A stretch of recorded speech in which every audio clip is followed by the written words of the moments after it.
بسم اللہ الرحمن الرحیم۔ السلام علیکم ناظرین، آج ہم اجوائن دیسی کے بارے میں جانیں گے۔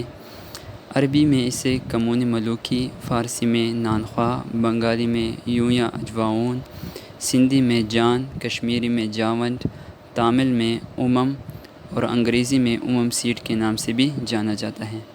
انیسوں کے مشابہ ایک قسم کا بیج ہے۔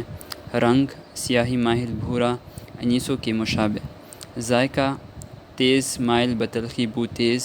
مزاج تیسرے درجے میں گرم اور خشک۔ مقدار خوراک 3 ماشا تا 5 ماشا۔ مقام پیدائش مشرقی ہندوستان، ایران اور مصر میں اس کی کاشت کی جاتی ہے۔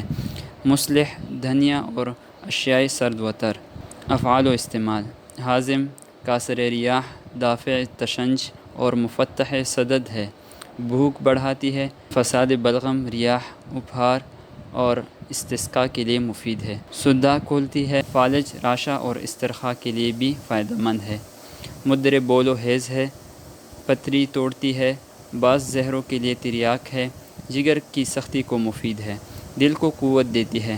احصاء، مثانہ، کبد، معدہ اور گردے گرم رکھتی اور قوت دیتی ہے۔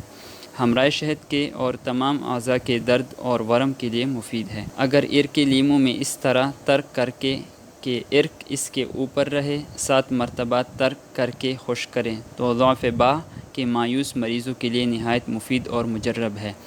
مفتح صدد ہونے کی وجہ سے پرانے بخاروں میں بکثرت مستعمل ہے، چنانچہ 8 پھیری اجوائن کے نام سے اس کا نقوع 8 پہر میں تیار کر کے پرانے بخار کے مریضوں کو پلاتے ہیں۔ قتل اخراج کرم شکم کے لیے بھی نہایت مفید ہے۔ دافع تشنج ہونے کی وجہ سے امراض تشنجی مثلاً کالی کھانسی وغیرہ میں بھی مستعمل ہے۔ مضرۃ افیون کو دور کرتا ہے۔ تریاک سموم اور دافع تعفن ہونے کی وجہ سے امراض وبائی میں مستعمل ہے۔ اجوائن سے ایک جوہر نکالا جاتا ہے جو ست اجوائن کے نام سے مشہور ہے۔ یہ دھر سینٹرل انڈیا میں بنایا جاتا ہے۔ اس کے اندر اجوائن کے تمام افعال زیادہ قوت کے ساتھ پائے جاتے ہیں۔ اس کی خوراک 1 رتی سے 3 رتی تک ہے۔